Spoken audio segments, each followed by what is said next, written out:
This is Ubuntu Radio. Ubuntu Radio. A better South Africa, a better Africa, and a better world. We are coming to you live from the OR Tambo building at the Department of International Relations and Cooperation. And joining us this afternoon, ladies and gentlemen, is Mr. Thabiso Mthembu. He is an emerging scholar, a commentator, and a youth leader specializing in international relations, diplomacy, and public policy. He holds a Bachelor of Arts in International Relations and has just concluded his Bachelor of Arts in Honours, of course, in the International Relations at the University of South Africa. Thank you so much for joining us on Ubuntu Radio. Good morning.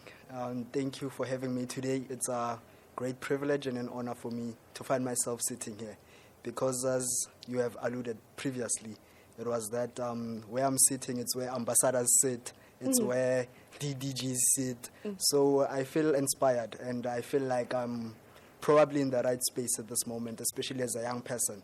And another thing I'd like to say is that thank you for the opportunity, because the last time I was here at Ubuntu Radio, it was just how can I put it? It was just a situation whereby I observe or see what the studio is like. I never imagined that I'll be sitting in the chair with you having an interview. So this is a huge milestone, and I'm grateful for that. It shows that the Department of International Relations and Cooperation is serious about young people and is willing to invest in them. So thank you for that. You're most welcome, and thank you so much for joining us. First and foremost, my goodness, why international relations? Oh, that's a loaded question. Why international relations? For me, it has been my first love at some point, because I'm interested in how the world functions. I'm interested in how systems work. This means understanding politics and also understanding how different countries from the global south and also the global north are able to relate to one another at the end of the day. So in simple terms, why international relations is that it is a platform that assists the whole world to move in a position whereby they are able to chart solutions together. They are able to create a world that is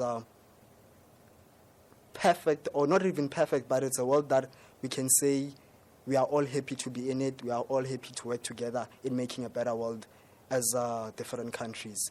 And to simplify it, also why international relations, personally, is that I just want to travel. So, yes. So tell me something. You were one of the winners of the 2022-2023 essay competition, which was sponsored by the Department of International Relations and Cooperation, by the way, where you got a chance really to participate in activities linked to BRICS Foreign Ministers meeting. And that's actually where I met you, together with the other scholars from University of Cape Town. And what I would like to know is, how has life been since that big opportunity? Since that big opportunity, I think my life has been quite progressive, if I can put it in that way. Because not only did that opportunity expose me to the world of diplomacy, but that opportunity created space for me to be able to think that I can actually belong in international relations. Because firstly, I was probably narrow-minded, if I can say, in terms of international relations. I normally viewed it as something that is predominantly dominated by the old people, more especially the male-dominated field at the end of the day. But once I found myself being in BRICS, seeing women like you follow and all of that, and also meeting other various people, and also being in a space whereby we had young people as well who participated in the BRICS Foreign Ministers' preparatory meetings, I feel like that was an eye-opening for me to say young people have a space and young people are valid within the space. They just have to find it and be able to use it to the best of their ability. So how has this changed my life is that it has opened doors for me in a way I would have never imagined before. Because I have met people post that, people still refer back to that BRICS summit to say, no, we remember you there. I believe we did an interview with Tali at that moment, whereby that video is still out there and people are still seeing it. And I feel like it has been my CV to say this boy or this young person is actually relevant within the space of international relations. Because I think without having had that opportunity, I wouldn't have been exposed to a point whereby people are noticing who's Thabiso Mthembu at the end of the day. So I think it has given me the exposure and the platform to level up and be noticed that, okay, there's a young person who's interested in this. And it's all thanks to the Department of International Relations and Cooperation. So. And by the way, Thabiso was talking about Talifani Munjedzi. He's one of the presenters on Ubuntu Radio. And indeed, you're right, those visuals did go viral. Now, you were still doing your BA at the time, right, with the University of South Africa? Yes, I was still doing my BA. And then now you've just finished your honours degree in international relations as well? Yes. So what we'd also like to know is that you have served since as a youth committee member of the South African Institute of International Affairs, international engagement officer for the South African Mining Youth Association. But what were your key roles in those positions?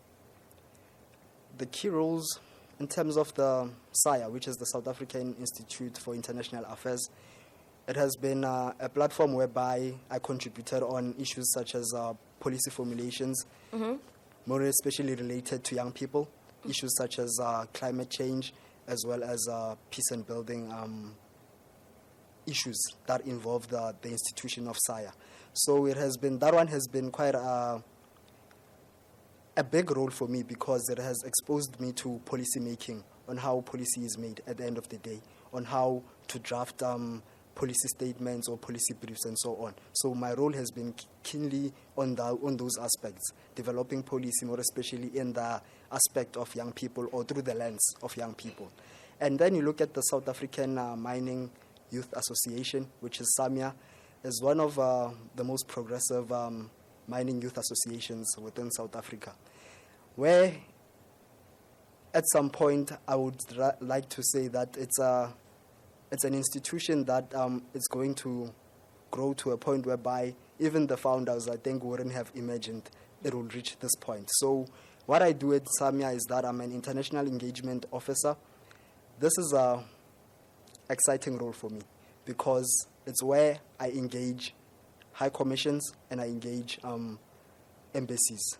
And this role that I'm doing currently is that what I do, I'm the man who bridges the gap between the diplomatic corps and also the Youth Mining Association.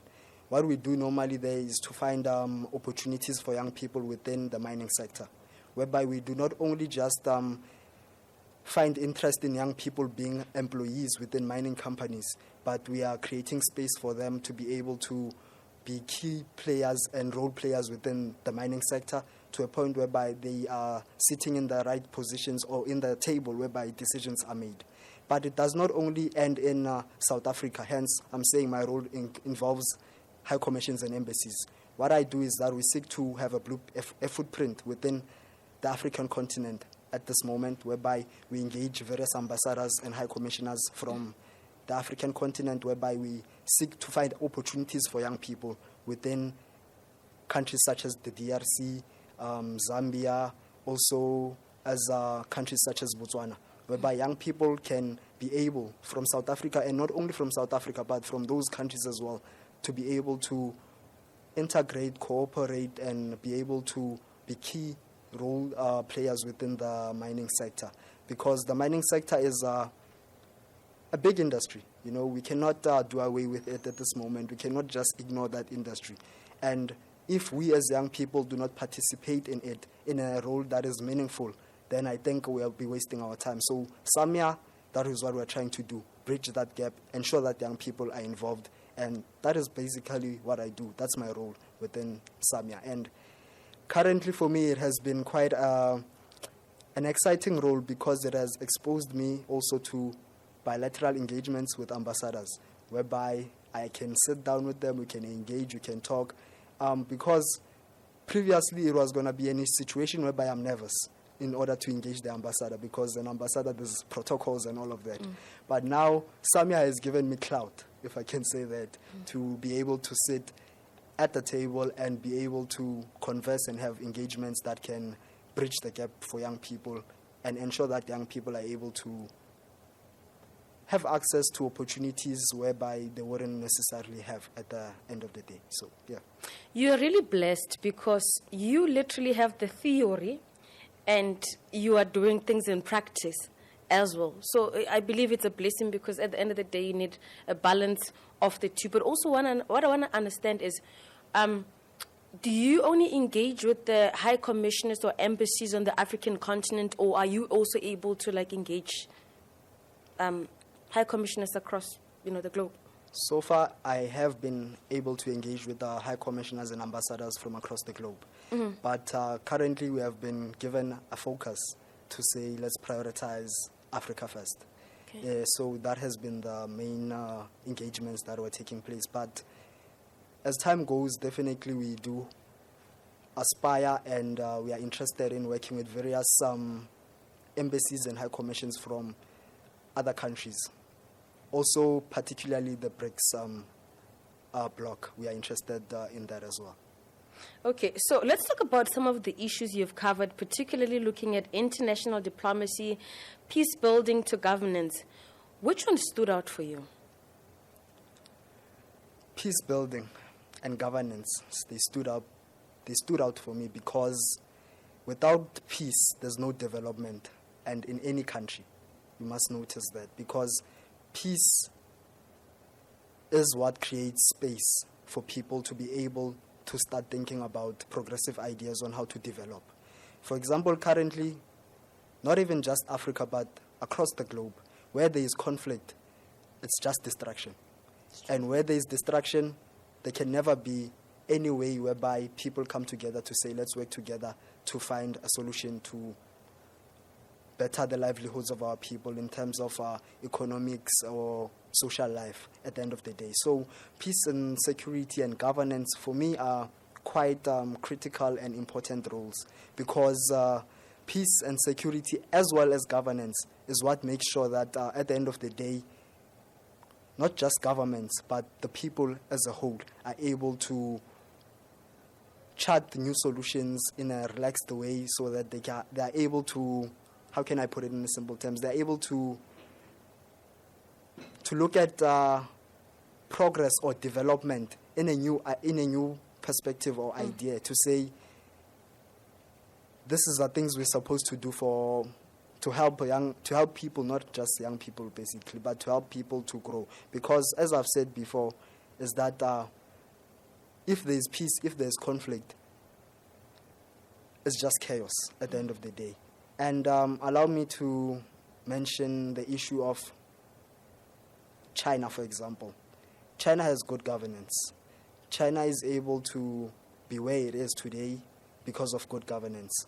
And I think governance is important to me, because looking at how China has functioned to reach where it is today, China has been one of the most poorest countries before, right? Mm-hmm. It has been a country whereby there has been no progress, to a point whereby if you can compare China to the previous China, you'd be surprised. It has progressed way more than other countries whereby there hasn't been a situation in which China has found itself in.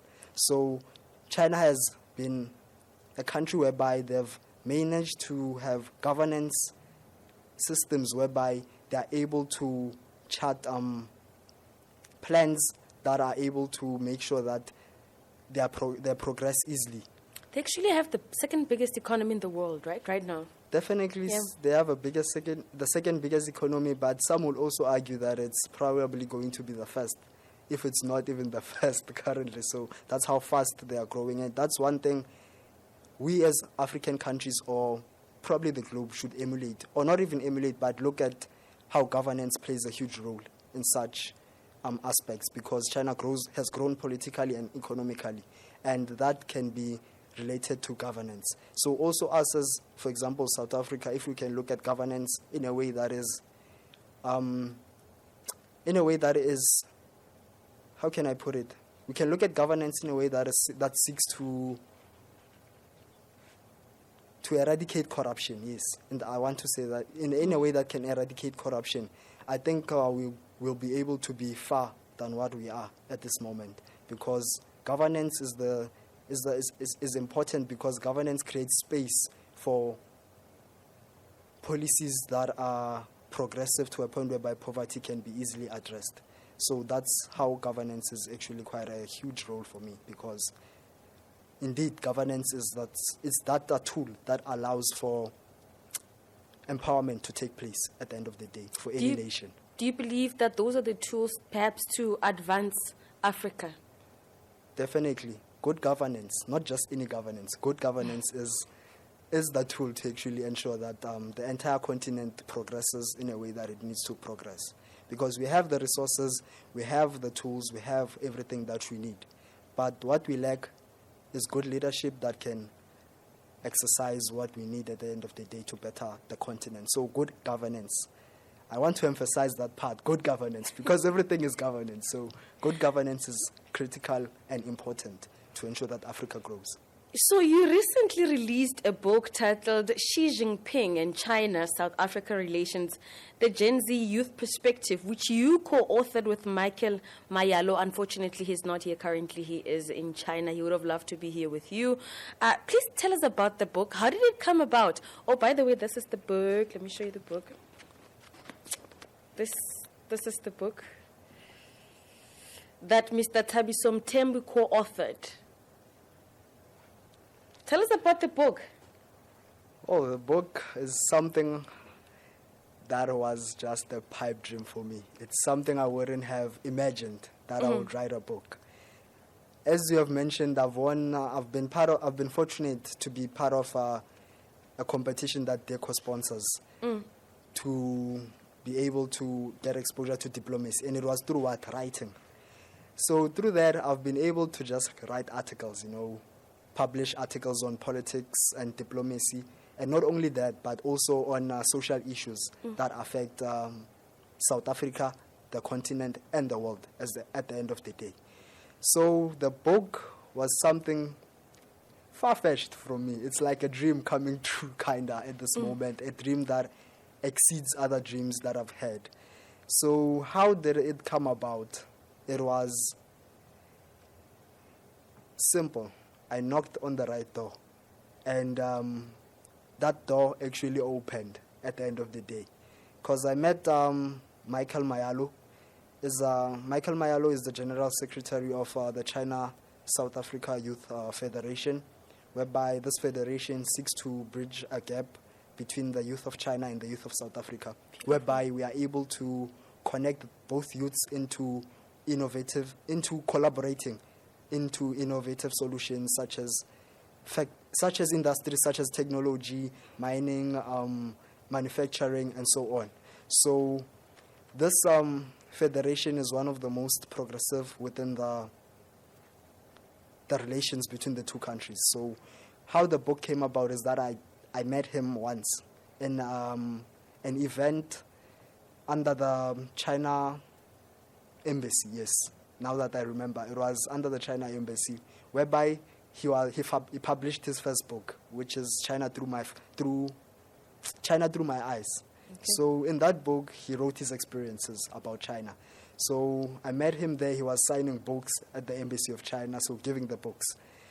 At that moment, we didn't have a conversation that much. So what happened is that he gave me the book that he wrote.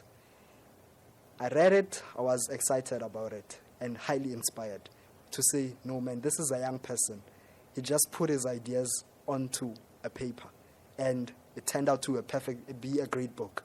And I was inspired by that. So it happened that some time passed, but I didn't actually engage him or talk to him until we met in another event as well. It was under the APRM, whereby it's under the Pan-African Parliament. It was through such an event. So that's when I met him, whereby I actually had a conversation with him to say, hey, man, I loved your book. I enjoyed certain parts there and there. I'm really inspired by what you do. And what he did at that moment, of which most young people, I think they should learn to do. And also not even young people, but also the older generation, is that they should be there to open spaces for young people, to give mentorship.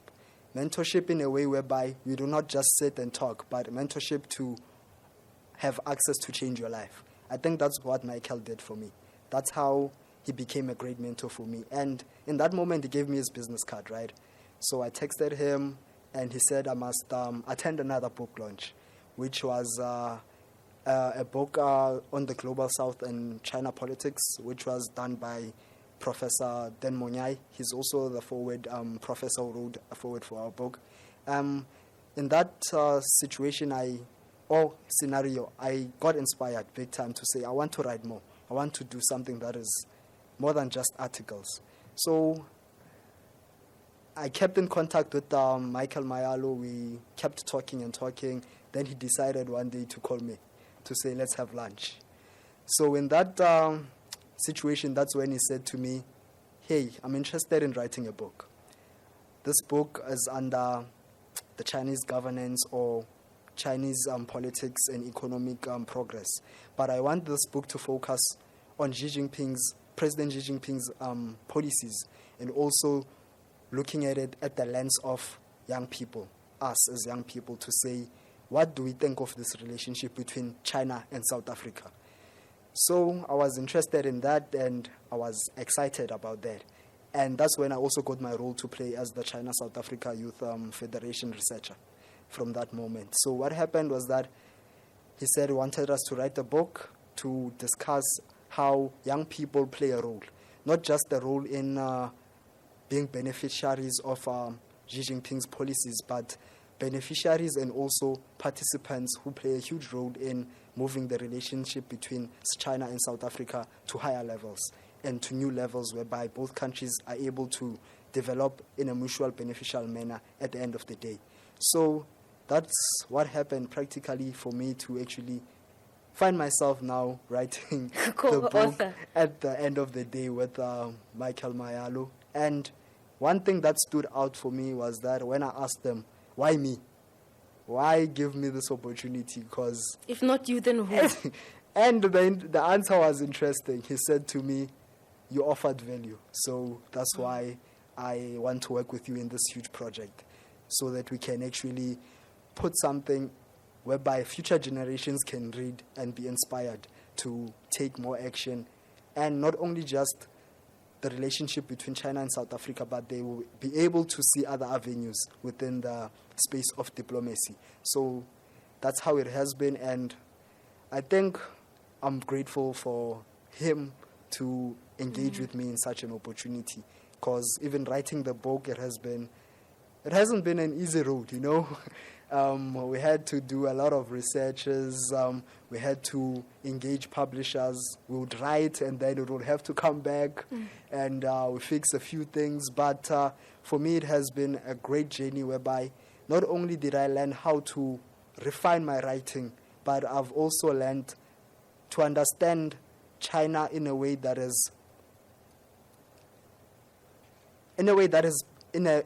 it moves from the Western lenses, whereby it is stereotypical, but I've learned to understand China in a deeper level, whereby I see China for what it is, that China is indeed not just a country that seeks to bully other countries, but it is a China that is interested to collaborate, to work with other nations. And particularly within this book, Xi Jinping, China-South Africa relations, particularly the Gen Z youth perspective. It highlighted to me that diplomacy is not just, how can I put it, a game that diplomats play or a game that politicians play. But I've got to realize that no, young people within diplomacy have a role, a huge role, because as you'll see throughout the book, young people have been positioned as co-creators of policies within the two countries. Young people have been labeled, not only labeled, but have been identified as co-architects to ensuring that the China-South Africa relations progress into a way or into a manner in which both nations, South Africa and China, are able to develop. And not only just China and South Africa, but also the African continent is able to develop through the relationship that these two nations have at the end of the day. So why the book? The book was to ensure that diplomacy gets to be viewed in the lenses of young people, to say that politics and diplomacy is not to sit in boardroom meetings whereby we discuss policy briefs or we discuss statements that nations are supposed to say on press briefings and all that. But this book for me has highlighted a critical moment to say diplomacy and the bilateral relations between the two countries is a platform whereby politics and diplomacy gets translated into practical things, whereby it's not just a paper or a document, but it's something that impacts an ordinary South African or an ordinary Chinese person anywhere across the world, whereby policy does not only just sit in shelves, but policy is able to make sure that young people in both countries are able to go to school, they're able to attend to come across business opportunities, whereby they're able to bridge economic connections within the two countries at the end of the day. Because now, if you can look at the book, it has highlighted quite a lot of opportunities that are found within China and South Africa. But what stood out for me as we did the research was that diplomacy is not only about the economy. It's not only about the jobs that we create or the opportunities whereby young people from South Africa go to China for exchange programs, of which I've been fortunate to be part of an exchange program for 2 weeks, of which was an eye-opening as well. But it's not only about that. I've seen that at the end of the day, the relationship between the two countries is mainly about people-to-people connections, of which I've seen that has been the most exciting thing, because I've realized that diplomacy is not just about the economies connecting. The economies can connect, but without the people connecting, I think there wouldn't be a level in which diplomacy moves at the point whereby people are able to progress or are able to work together in a world that is better than what it was previously. So people-to-people connections has been that key factor for me in this book, because people-to-people relations or connections are the ones that open opportunities for people to collaborate in businesses, for people to collaborate in exchange programs, as you've said, and also opportunities of higher education, learning, and so on. Because this relationship between the two nations offers scholarship for young people and all of that, right? But without people connecting and understanding the cultures of other nations, for example, young Chinese are able to come to South Africa to learn about South Africa, but without connecting with the people of South Africa, they are not going to be able to gain an experience of South Africa, because at the end of the day, the relationship is made wholesome. Yes, that's the word I wanted. It's made wholesome because of cultural exchanges that take place, and it makes it easier for nations to interact at the end of the day. So, let's talk about the title of the book, Xi Jinping and China-South Africa Relations, the Gen Z youth perspective, building a shared future. And I can see that you have a building from China there, bridging the gap there with, what is this? Is this Orlando Stadium? Table Mountain. It is the Table Mountain. Table Mountain. Mossel Bay Stadium. Yeah, the title. What inspired this title? What inspired this title was, as I've said, young people must take the driver's seat. So the title has come about because we wanted to ensure that young people see themselves not as beneficiaries of these great policies that come out of bilateral relations. But we wanted to make sure that young people get to notice that they too have a voice. And they too not only just have a voice, but they have a huge role to play in order to ensure that the world that we want is actually achieved.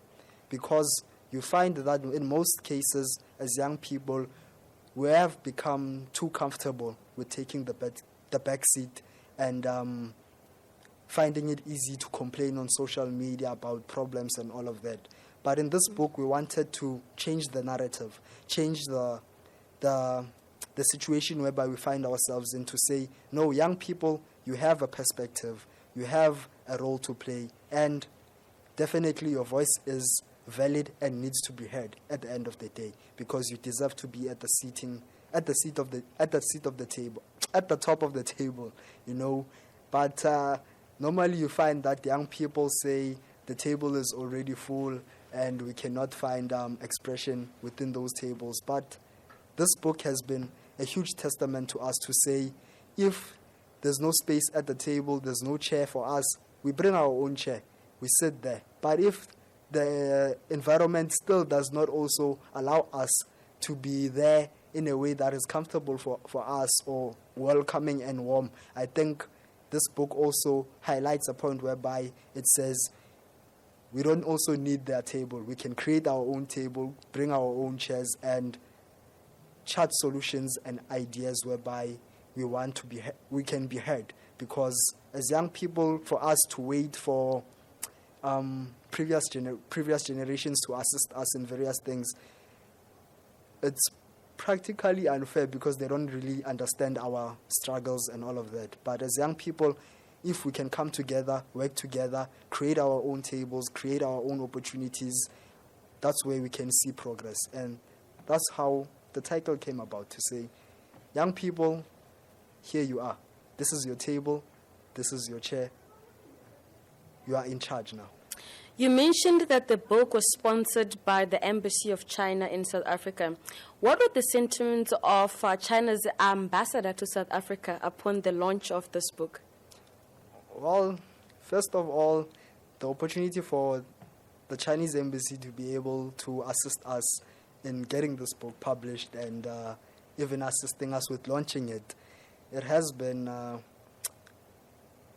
a privilege and an honor for us, something that we cannot take lightly, because as you may see under the current ambassador of China to South Africa, yes, Ambassador Wu Peng, he emphasizes on the role of young people. I think he's one of the most ambassadors who takes young people seriously, because he does not only just speak about young people on platforms only, but he actually makes sure that young people are actually assisted in whatever opportunities that they need to get hold of at the end of the day. So the sentiments of the ambassador was that definitely he is proud, he is inspired about the relationship between the two countries, South Africa and China, more especially, particularly the two nations.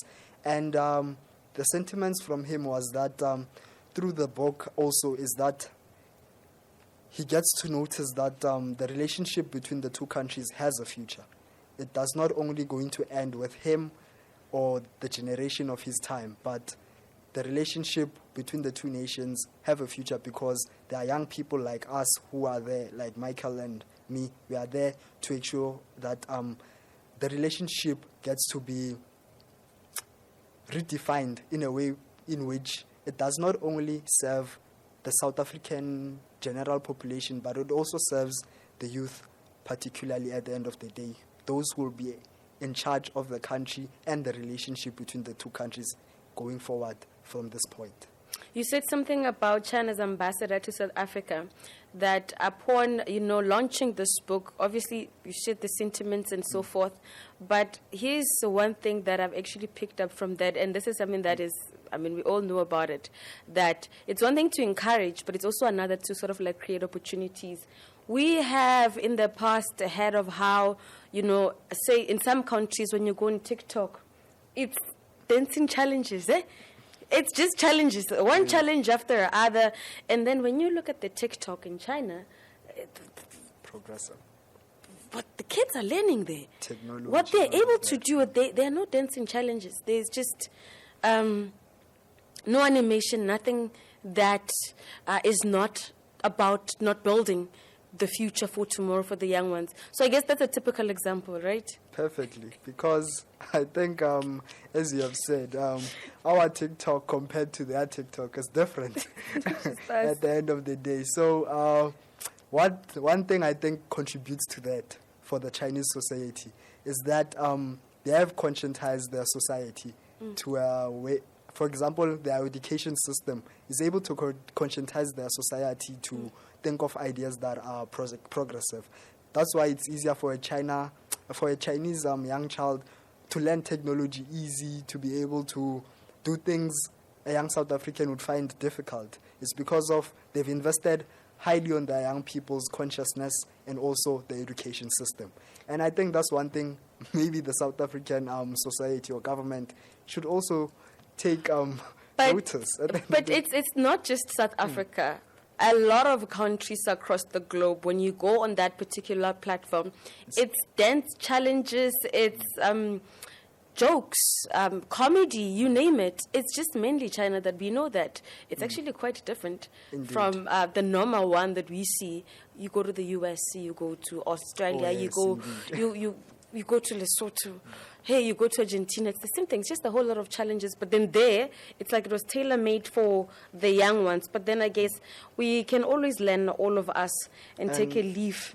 And apologies to cut you short also. In terms of, also as we were writing the book, there's a part that highlights that as young people, we find ourselves in a digital era, a digital age, which means that as the Gen Z, we are digitally connected to the whole world.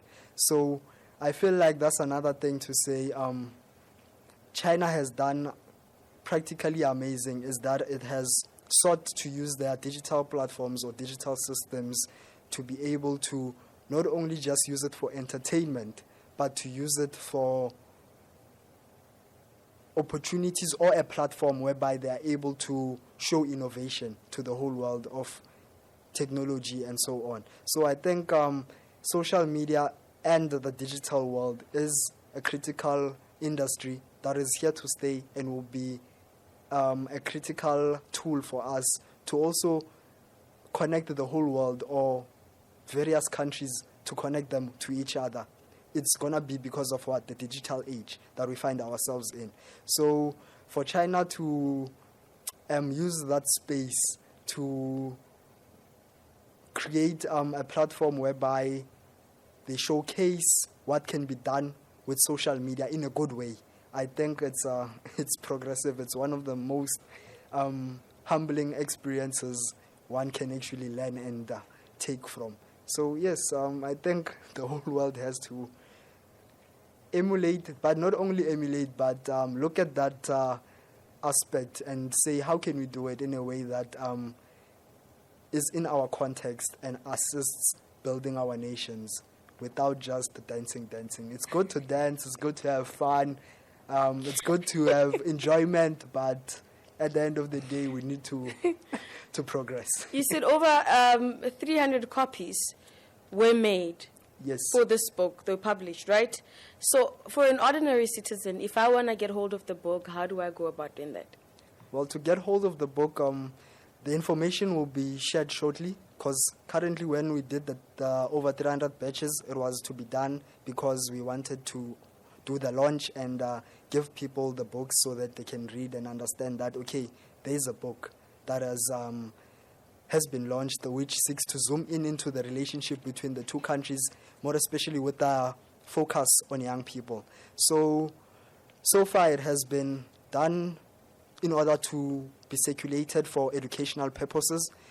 So going forward, hopefully when Michael comes back, we'll be able to set up a channel or a social media platform in the right way, not for dancing this time around, but a social media platform where people can order their books and it can be delivered for them across the country at the end of the day. So we are working on that to ensure that people are able to place their books and then to get their orders at the end of the day. So it's going to be an easy process whereby people are able to access it, whatever they want to access it within the country at the end of the day.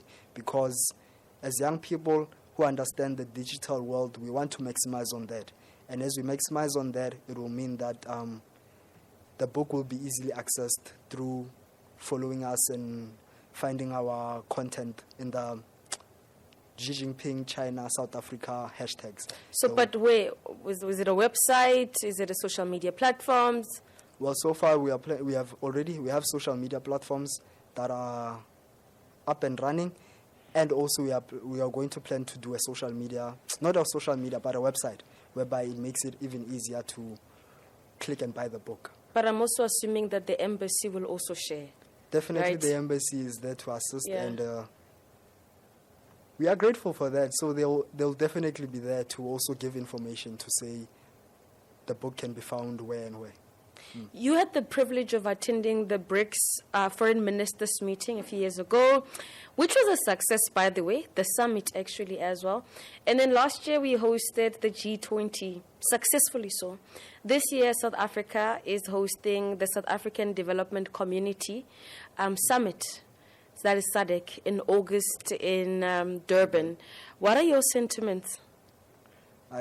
For South Africa to host the SADC, it's okay. We were not supposed to host it since it was supposed to be under Madagascar, right? No, now we're the interim chair. Exactly. That's but what I'm saying. officially the presidency will take over in August. So in terms of that, and since now we are actually going to be hosting in Durban, right?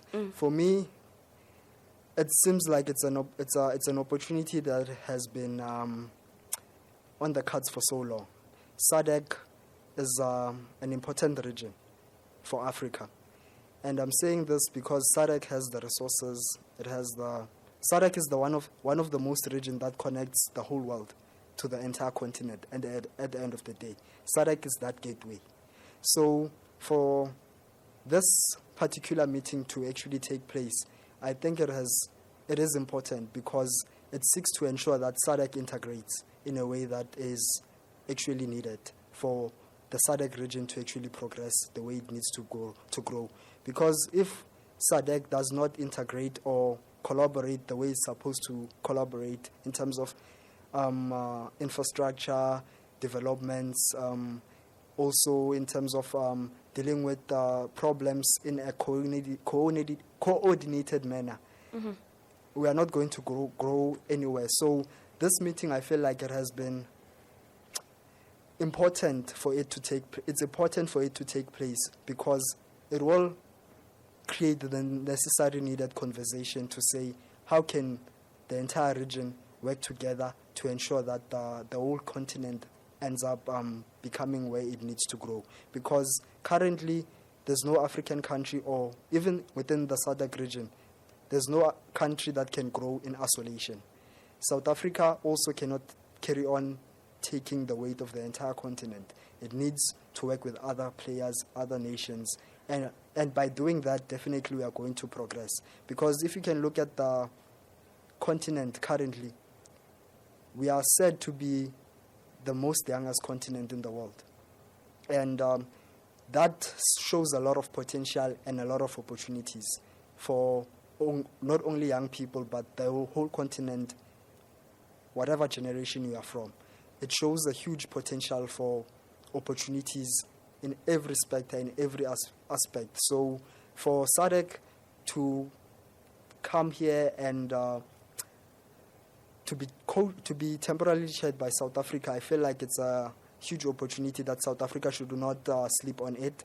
South Africa should actually take a leading role in ensuring that SADC becomes a platform whereby it creates tangible opportunities for ordinary people within those countries that are the member states of SADC, without just sitting in boardrooms being high-level discussions. But it creates an opportunity for South Africa to take SADC declarations and all of that and make them practical into any context within the African continent at the end of the day. So I feel like definitely we need this moment, and South Africa must definitely lead. And under the leadership of President Cyril Ramaphosa and Minister Ronald Lamola, I'm confident that they will not let this opportunity slide. They will definitely make sure that SADC is where it needs to be. Yes. Where to for Thabiso Mthembu? Where do you see yourself in the next 20 years? Because I have so much faith in you, and I think in the next couple of years, there's a lot that we will witness from you, and of course, from all the work that you do. Where to in 20 years?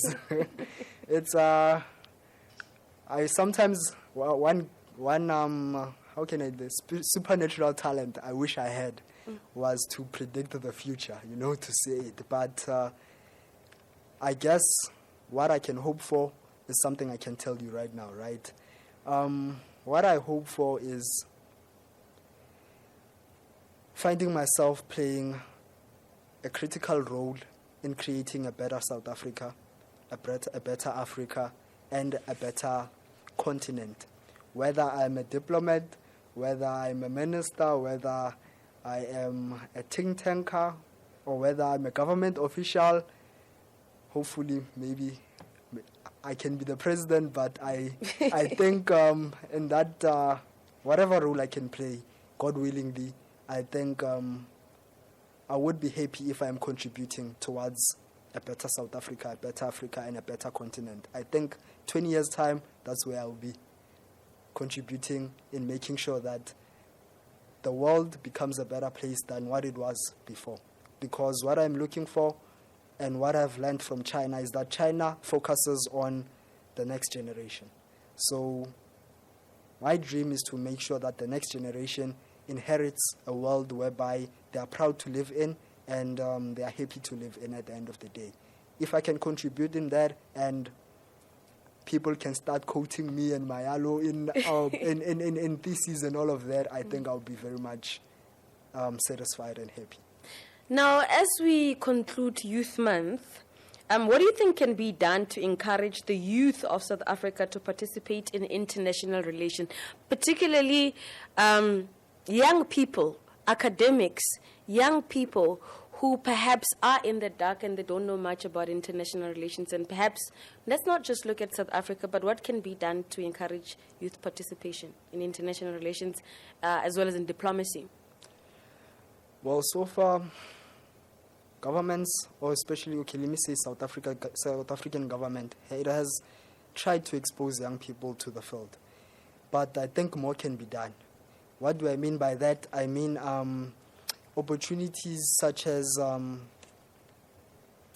cadet programs and all of that. They need to be taken to universities and school programs whereby young people are told or encouraged to say there is an IR career that you guys can pursue.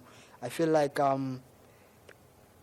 government or the Department of International Relations has the resources, for example, of previous former diplomats, also diplomats who are within the industry currently, who can go to various spaces. They must make themselves available to a point whereby they're able to go to schools, career days, go to universities, discuss about these careers, make it practical to say to them, here I am, I've been through international relations, this is what we do, how we do it, and all of that. I think that will create a more platform for exposure for young people to be able to find themselves being aware of the industry. But also, at the end of the day, what young people have been crying about, especially those who are now aware of international relations, is that they get access to events that DECO hosts, SIA hosts, other various think tankers. They host international relations events whereby young people dominate at most cases. But the problem becomes whereby we have to reach out after. The reaching out becomes very difficult because it seems like doors are locked for us. It seems like when we try to reach out, we are not being taken serious. I feel like that's a plea young people have to say, be more open, be more engaging, be more open to a point whereby you are willing to take mentorship beyond just WhatsApp texts, but mentorship becomes practical, whereby we are able to learn in a practical way, whereby we not only just learn how things are being done, but we are given the opportunities and the space to actually start practicing diplomacy at the end of the day. So I feel like that's one thing that's missing. I think maybe South Africa and also other nations may start to focus on the mentorship of young people within the field. Ladies and gentlemen, Thabiso Mthembu, a scholar in international relations and a co-author of this very book. There you go. That is Xi Jinping and China-South Africa Relations, the Gen Z Youth Perspective, Building a Shared Future. Thank you so much for coming to join us on Ubuntu Radio, particularly as we conclude Youth Month. I don't think we could have done it any other better. And can I say one thing also? You're more than welcome. As young people, what I want to say is that young people must never give up, continue knocking. Knock, knock, knock, and the door that is made for you will be opened. I didn't reach here because it was a miracle or it happened out of the blue. Kept on knocking, kept on going to the right places, and the door opened. So young people never get tired to knock. Sometimes knocking might be discouraging. I have experience of that. But at the end of the day, if you just keep on knocking, show up where you need to show up, I think young people will go far. And yes, you will be able to sit one day where I am sitting, whereby DGs, diplomats, and ambassadors are able to sit here. So, yeah. Are you on social media? Yes, I am on social media. Show your platforms.